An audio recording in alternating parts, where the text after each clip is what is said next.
wana enyo wero maru bamoni o jana kani kware ya ho emba jana kani kware ya ho emba jana kani kware ya ho emba jana kani kware ya ho emba jana kani kware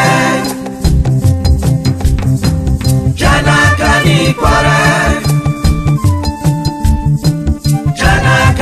Anari yangi wabae omobe akimba o mama mae na boche korie yoronga yobora besusu ya berari o munyere wa o mama mae na boche korie.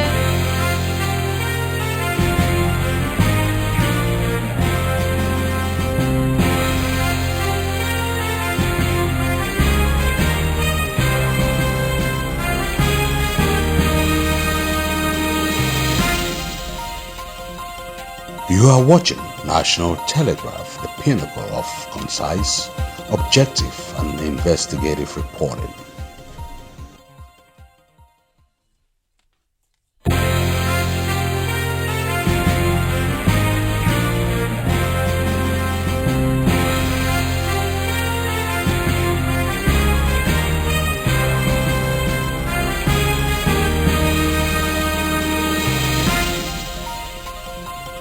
You are watching National Telegraph, the pinnacle of concise, objective and investigative reporting.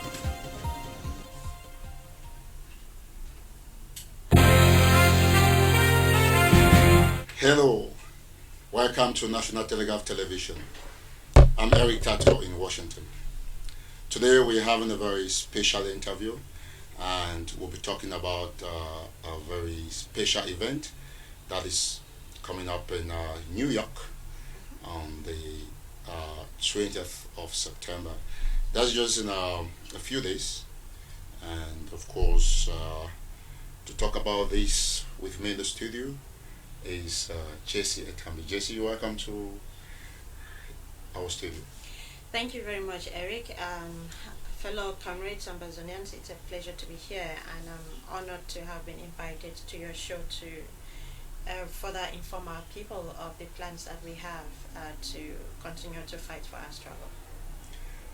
It's always a pleasure to have you on. I've watched you many times. I'm also, the last time we met was in Illinois, specifically in the city of Chicago, during when the people of Southern Cameroons in Chicago and environs. Just to let our viewers know, specifically, it's sometimes confusing. A lot of people think that Chicago is the state, whereas it's the city. The state is Illinois. So they were meeting one of their Congress members, and so Jessie Etambi was there. Jessie, thank you once more for being here. Yeah, thank you. All right, now we're going to kickstart this program. Right. A lot is going on before we get to talking about Takumbeng. Oh, yeah. What is your appraisal of the general situation with the crisis in two English-speaking regions of Cameroon, what you people today call Amazonia? What is my appraisal of the situation? My appraisal of the situation is that, one, I am extremely proud of our people. I am so proud to be an Ambazonian, in the sense that for 58 years we've been subjugated to this annexation by La Republique, but the past 3 years has seen our people rise and demand their freedom and demand their independence, and they're not about to back down. That resilience, that steadfastness, that zeal for freedom is actually the kind of spirit that you only find amongst a people who know themselves, who know where they're coming from, and who know exactly what they deserve. Currently, the situation is very sad because there is a genocide that we're experiencing in our territory that is being carried out by the Republic to Cameroon. And it is very sad every day to see our people being killed, murdered, raped, arrested, tortured, and all of that. But what keeps me going? What keeps me going is that despite all of these challenges that we face, even the old mothers in the village say that we must have our freedom, we must be independent, and there is no bigger sacrifice than the person who is facing the bullets telling you you cannot give up. This is exactly what we need, even if we have to die for it. And it's a sad situation, but it is a proud moment because we are doing this once and for all for the future generations of Ambazonia. Perfect. Then, I will be reading some of your comments. All of you who are watching from out there, I want to seize this opportunity to thank those who are watching from Asia at this moment, those who are watching from Africa, especially from Uganda and Nigeria. We'll not forget those who are watching from South Africa. We know a lot is going out there in South Africa. We at the National Telegraph, we pray for your protection. We also want to say a big hello to all those who are watching us from Cameroon and Ambazonia, like she would prefer to call it. Don't always forget to click like on our page to follow us, because we are about to bring a new evolution in TV broadcasting.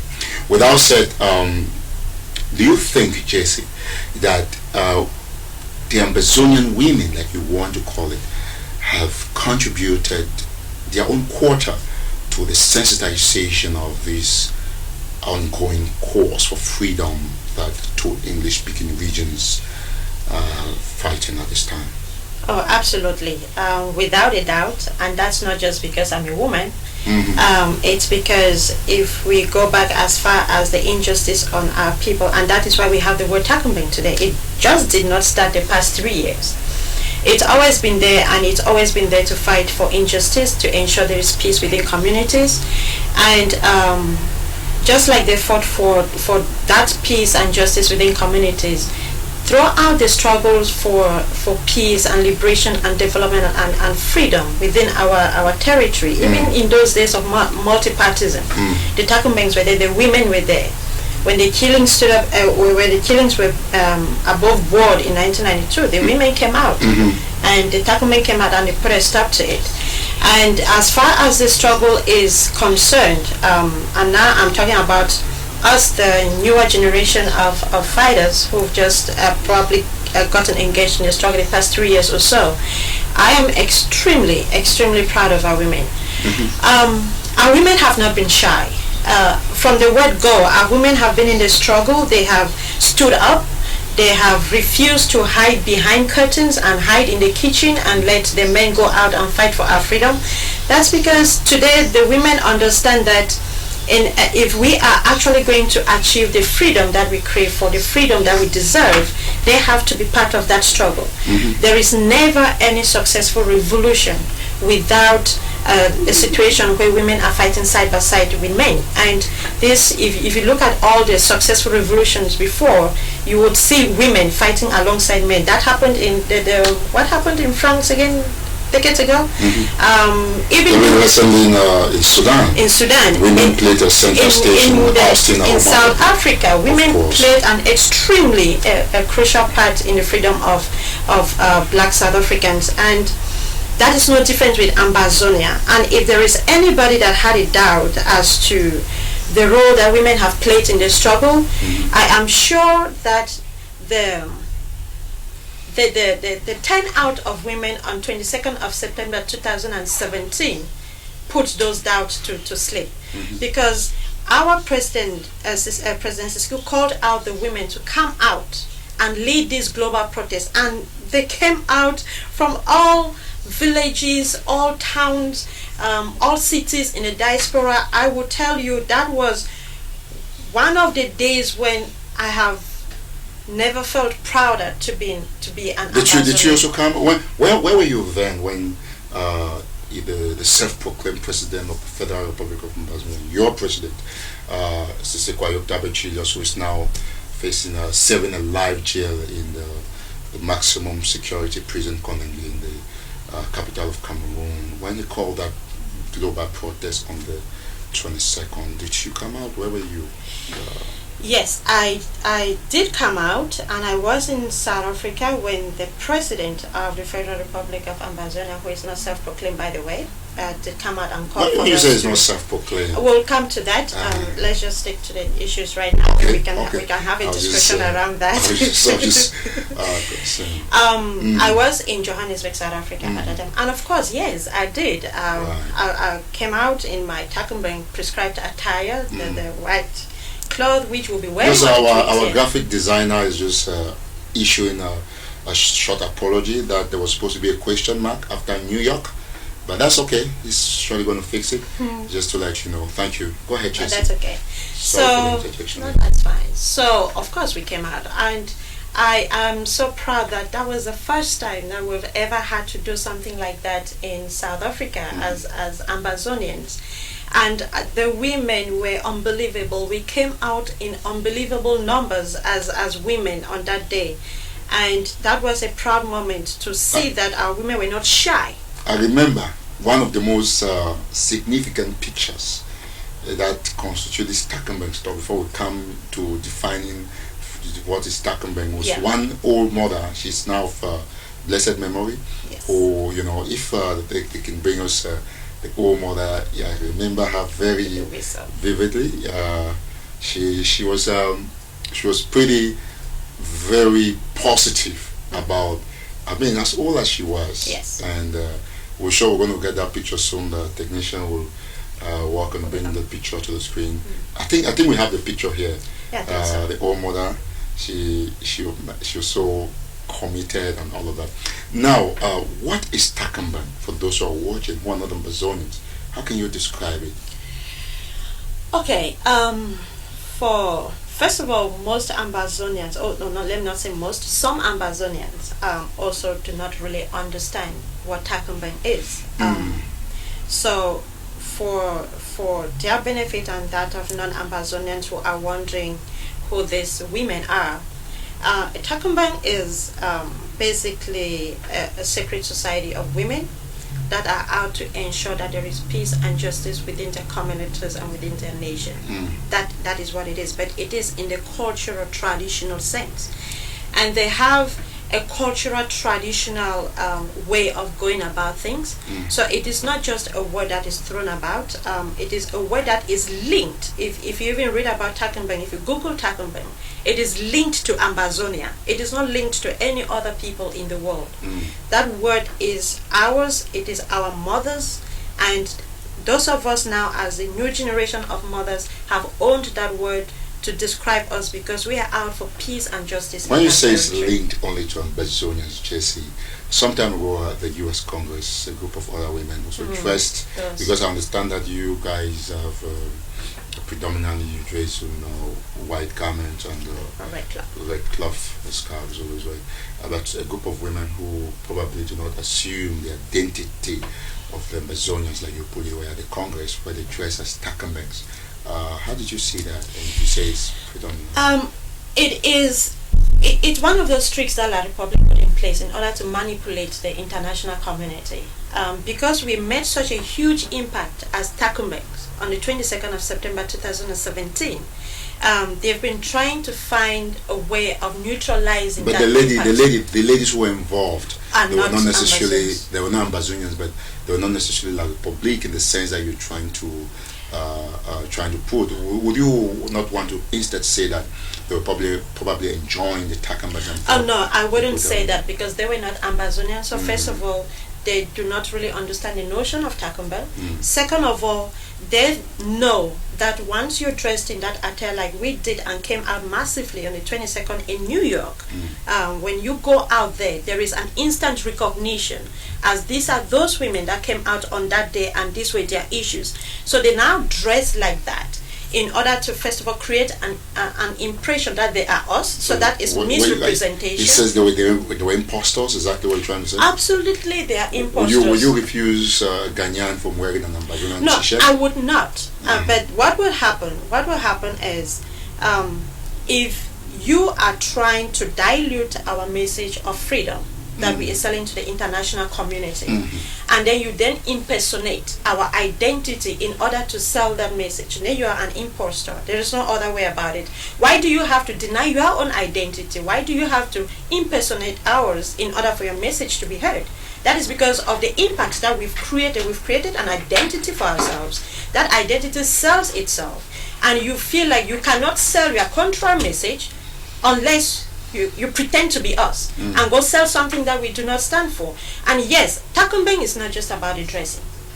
I must let our people know the white and red that we've adopted today is not necessarily the traditional dress code of Takumbeng. Usually our women would just go with what they used to call ngwashi, which is a little piece of cloth between the legs, and they will carry a traditional basket on their back, and they'll have camwood on their faces, and there'll be nothing on their chest. But because of decency laws in different areas, we have to be decent as expected by law. So our dress code had to reflect our tradition to a certain extent, and at the same time abide by the laws in the countries in which we abide. So the dress code, as the impostors actually thought that dressing like that will make them Takumbeng. No, that's not what makes you a Takumbeng. What makes you a Takumbeng is understanding the whole peace and justice connotation, the whole cultural connotation that comes with being a Takumbeng, the whole traditional aspect of it, which they do not get. And that is not something you can transfer from one culture to another. Now, to the crux of the matter, the UN or United Nations General Assembly has opened today, yes, September the 17th, as we speak. This is the first day of that General Assembly, and you've chosen the 20th for this demonstration. Yes. Why the 20th? And you can explain to us about that. That's a very good question. Why did we choose the 20th of September to have the protest when the General Assembly is actually starting today, the 17th? I will tell you that there are a few factors that were considered. First of all, we would have loved, and if we do remember, the reason why we were called out to come out in 2017 on the 22nd was because of the same reason. The UN General Assembly was meeting during this same period. And during that period, the terrorist president of La Republique was supposed to be in New York, and so we're called out because our president was also in New York. So we're called out to come out on the 22nd of September. Ideally, we would love to maintain that date because that is a significant date in our history. On the 20th? 22nd of September. Okay. It's a significant date in our history books. Ideally, we would love to maintain that, but because of logistics, because of the fact that this year the 22nd falls on a Sunday, it would not make sense to be protesting in front of an empty UN building because there'll be nobody there on a Sunday. Secondly, the 20th is a Friday, and we feel like it'll be more convenient for our people and for their own convenience to be able to take time off work and come to the protest. That makes sense. That makes quite sense. Yes. And the third thing that we consider, we looked at the program of the General Assembly to say that the actual debate starts next week at the UN. And it is important that you send your message through before the debate starts. So you're thinking it could influence a couple of... Even if it doesn't influence the debate itself, but what then happens is that when the participants of those debates sit in there and they have debates that concern Cameroon, they'll quickly remember this is the issue that is happening in the Gulf of Guinea, and this issue needs to be resolved one way or the other. We cannot wait and then carry our protest when the debates are already in session, because then they would have missed an opportunity to inform them beforehand, before they sit in those debate sessions and carry out those interesting debates. So can you give the exact venue where this Takumbeng will be meeting? And when you say Takumbeng, like I read, it's for everybody, all Ambazonians, that's what you mean? Oh yes, the protest, comrades, Ambazonians, when we say Takumbeng, please, the protest is not just for Takumbeng. So we, just like our president did call us to do in 2017. How many people are you expecting there? We are expecting not less than 500. You don't think of 20,000? Do you think Ambazonians are only 500? I am being very conservative, to tell you the truth. I'm more cautious on the numbers. I would love to see us turn out in thousands and more. You're being conservative. Is it got to do with a key factor of the enthusiasms of the people? You think they are not very because it seems to me that there's a lot of talking that is done on Facebook, and people don't go out to protest. You see, in a revolution, every revolution has its phases. So I'm going to say that first of all, this protest is happening at the UN head offices in New York on the 20th from 10 a.m. That is on Friday, this coming Friday, from 10 a.m. right up to 3 p.m. We will be there. Some of us will be there as early as 8 a.m. because we want to make sure that we've designed brochures and stuff that we'll be handing out. So we want to make sure that we're able to hand this out to people that are arriving for meetings at the UN on that Friday morning. So please, as early as you can make it, join us and let's distribute these brochures to the international community that's converging at the UN head office on Friday. But regarding the nature of my being conservative, or the reasons for me being conservative, yes, you do have a point. It has a bit to do with the current atmosphere. But secondly, I am not very... What is the current atmosphere? I am not very sure of how the U.S. operates vis-a-vis this protest. This is the first protest I will be attending at the UN in New York. Oh yeah. So if it were in my normal base domain in Johannesburg, I would tell you a reasonable number of people that I am expecting. So my being conservative is because it's a new environment, and I do not know how the people respond. So the other members of the Takumbeng who have been here in the U.S. before you came from South Africa, why didn't they come for this interview instead, so that they can be sure about the number of people? Oh, trust me. In as much as I'm here, the women are out there and they're doing their bit. Okay. They're running around. They're putting things together. No, it's a whole group of women that are putting this together. That's perfect. Now let's get this to the point. Yeah. The 20th is a Friday. Yes, it is.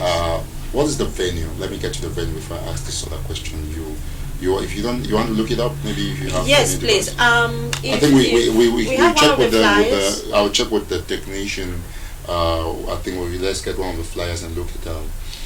But I know that the venue we're assigned is somewhere around the corner of 1st Street and 36th Street in New York City. So basically, what you're going to do, what you're trying to say, is that when people get themselves around the United Nations head office, yes, you would. Are there buses that are carrying people like from the DMV area? We have a bus that would be leaving on Friday at I think 6:30 a.m. from Langley Park. It takes you straight to the venue of the protest. So you have a number. If you have, yes. I do have the number for the bus. And I did. Let me just pull that up. So that bus takes you from Langley Park to the venue, to the protest venue, and at 5 p.m. on Friday, the same bus picks you up from the protest venue right back to Langley Park, and that's going to cost you a round fee of $50. So I'm hoping that our people, and let me just, like you said, let me pull out the number so that our people can know exactly who to call. The exact address of the... Absolutely. But so they have to go to Langley Park. So it means that they're supposed to be at Langley Park at exactly like 6 a.m., you mean? Yes, preferably 6 a.m. so that we make sure that we all converge on time. Please, not late coming this time around. It's not one of our... party where we can come in at any time. This is a bus that has said that they can for the sake of our convenience, if we have the numbers, they will come to us and pick us up from Langley Park instead of us going to DC. Okay, I think we have this here. So we have the bus ride to New York will be to New York UN Plaza. Tahamajok Plaza is going to be. I think the technician was trying to pull that quickly for me to follow up. Let me try try to get that back. Yeah. I could resend it to you. No, that's fine. Just if you have it there, you can read it. Yes. Instead. Okay. That's better. So we have a bus right to New York that New York UN Plaza. That's the address of the plaza, 245E 47th Street, New York, on September 20th. For you to be able to get your bus on time, please contact GBAN. The number is 973-652-6752. That is in GBAN. 973-652-6752. Can you take the number all over you? 973, that's from GBAN, 652-6752. Or you can also contact Eric Akenji, who is also helping us with logistics, and the number is 301-523-9157. Okay, I think we have that on the screen as well. The engineer has put.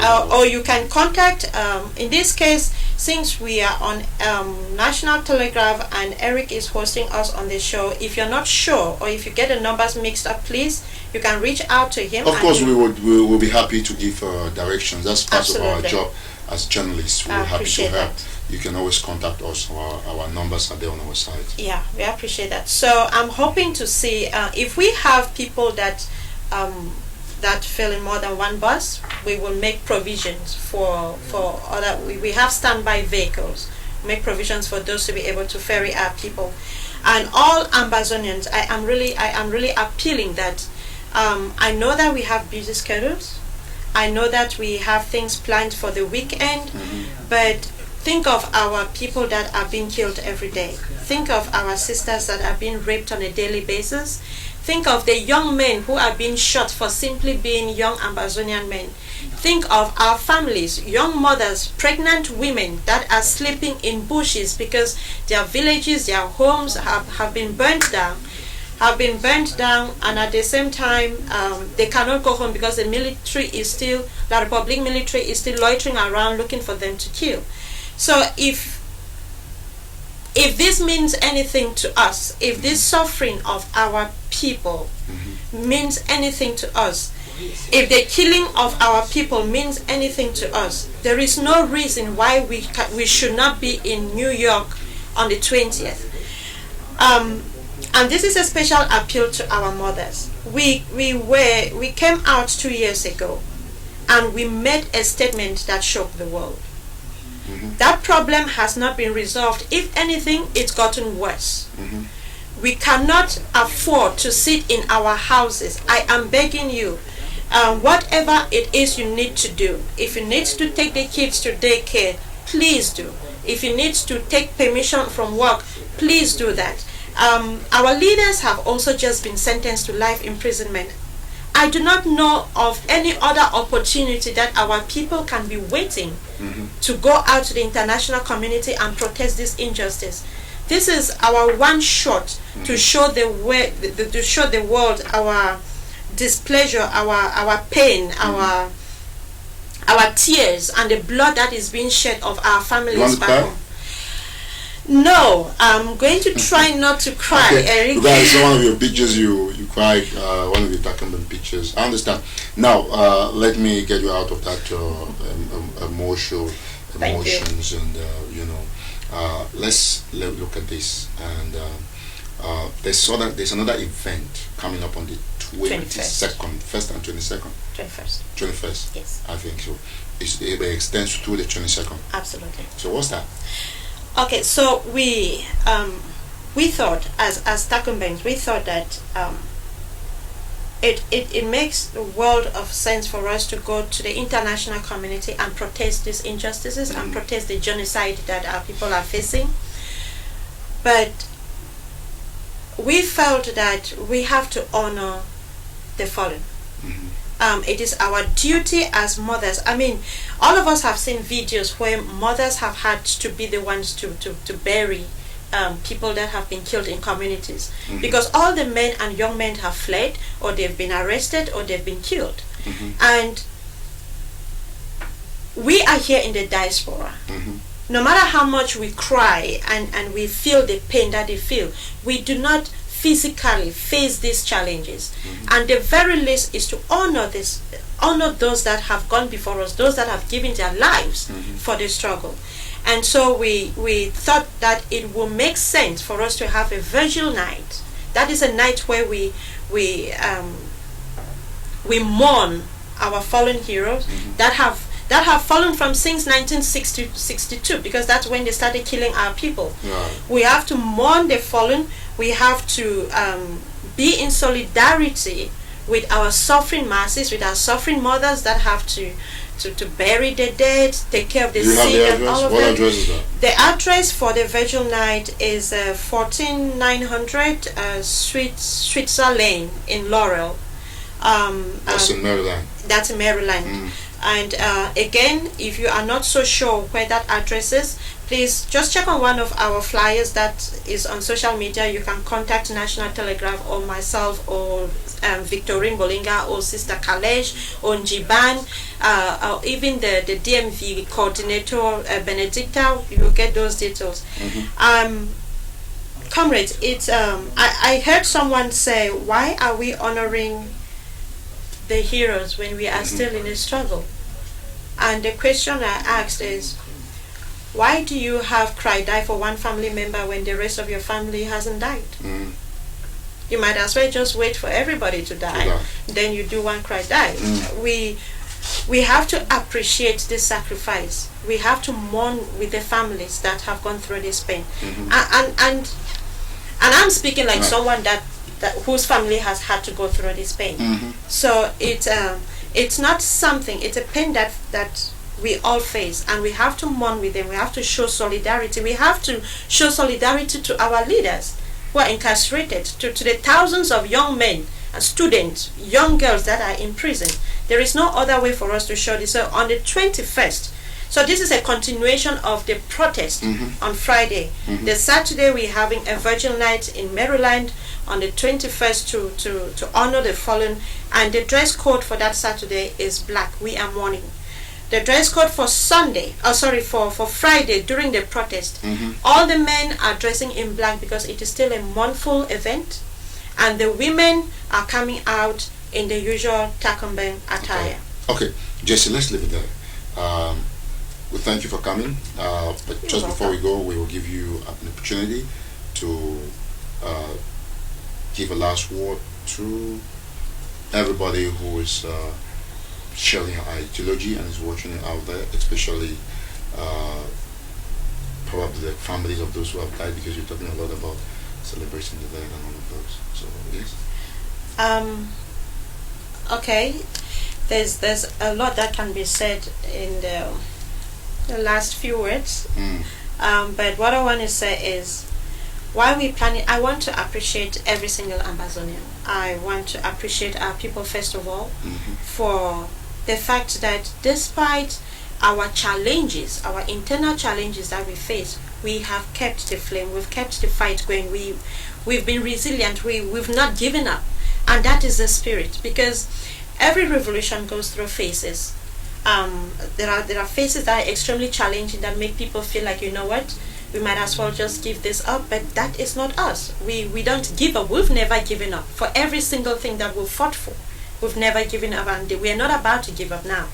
And I want to appreciate everybody, but especially I want to appreciate our people on Ground Zero. I want to appreciate every single individual on Ground Zero who says, not in my name will you suffer my community, not in my name will you rape my sister, not in my name will you murder my mother, my father. I want to appreciate them.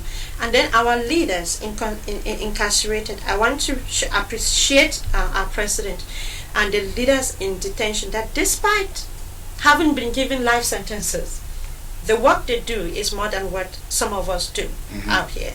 And that is something, after all they've been through, after the sentencing, they still come out and say there is nothing but freedom that we're going to get for Ambazonia, even if it means they will have to give their lives.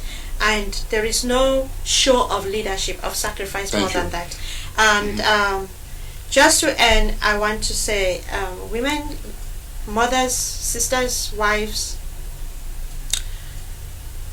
we have to be in New York on the 20th. we have to lead this protest. We So have to be New York on the solidarity 20th, there will all be, of course, with National all Telegraph Amazonians. will be coming there to cover the event, to Yes, follow what's going on. please. We will Of course, we appreciate will. that. We love news. We love news. Definitely. All right. Thank you so much, Jessie. No, for thank coming. you for having us. I really appreciate it. It's a real pleasure to have had you here in our studios in Washington. Thank you for watching. I've been Eric Tato, your host. Until next time, it's bye from our end. Thank you.